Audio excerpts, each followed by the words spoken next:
What a great night on Good Friday. Happy Easter, everybody. Thanks for tuning in right around the world on Clay Per View. And the time for talk is finally finished. Because it's time to saddle up Geelong, because here we go. The Easter Sprint Car Trail for 2025 is green. Pesker on the outside of Veal. Got a beautiful launch. Tancredi's tight, the 29. Lost some ground. We stay green. Work our way down the back chute to the main straightaway for Pesker. Won the corresponding round. The James and Jamie Stark. Owned and operated in June. Number 27. Driven by Danny Pesker as we've got them coming together in turn number 4. And we are yellow, yellow, yellow. Looking to go 3. Right here at Avalon Raceway, a place that's been good to him.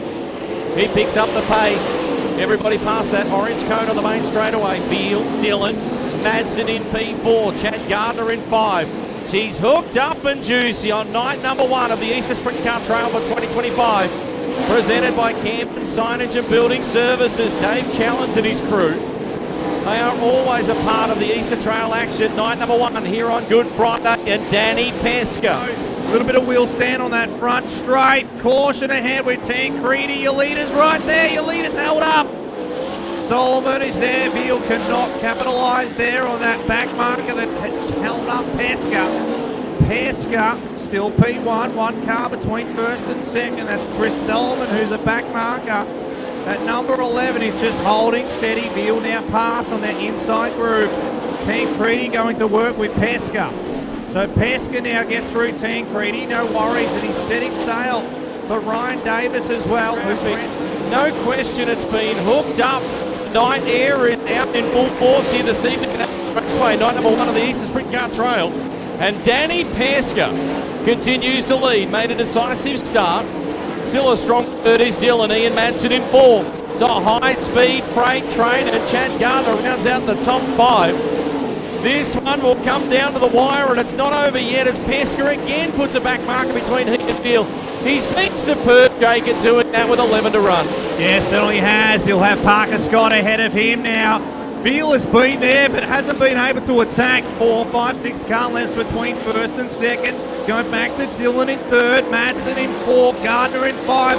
Matt Eagle just holding steady in 6, and Jones in 7 right now. They're a little bit further back. Your leader, Pesker, Veal, turn 3 and 4 is where your eyes should be right now. Single digits remaining on the lap counter. Veal to the inside. Pesker holds steady. He's shown the nose now, Veal. Pesker will know he's there. Turn 3 and 4, back markers. Gets to the inside of Parker Scott. Gets through quite easy on that one. Scott, outside the groove, allows Veal to come through.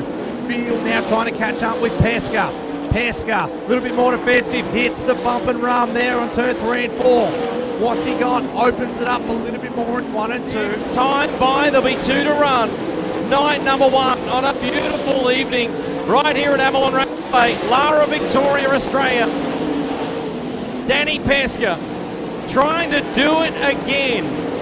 The 27 car into 3. This time the white flag will be out. Veal has hunted him throughout this 30 lapper. It's gone 29 laps non-stop. Madsen's been strong in P3, but he's in arrears by almost half the lap as Pesker comes to the straight away. Checkers are out and will win. 2 car lengths in the end from Jamie Veal. The South Aussie in victory lane makes some noise for Danny Pesker. He's done it again. Was in the same position 12 months ago.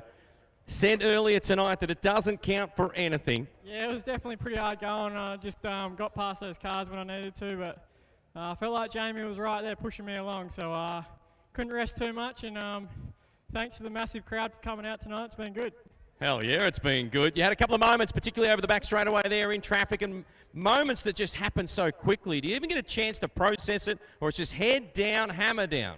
Yeah, you just got to keep an eye, like watch as far up as front as you can, because there was a few wheel stands and half spin outs going on. I just had to watch out, and when they go behind your wingboard, and you actually got to guess a fair bit. So it all went my way, and well done to Jamie for running second and third. So.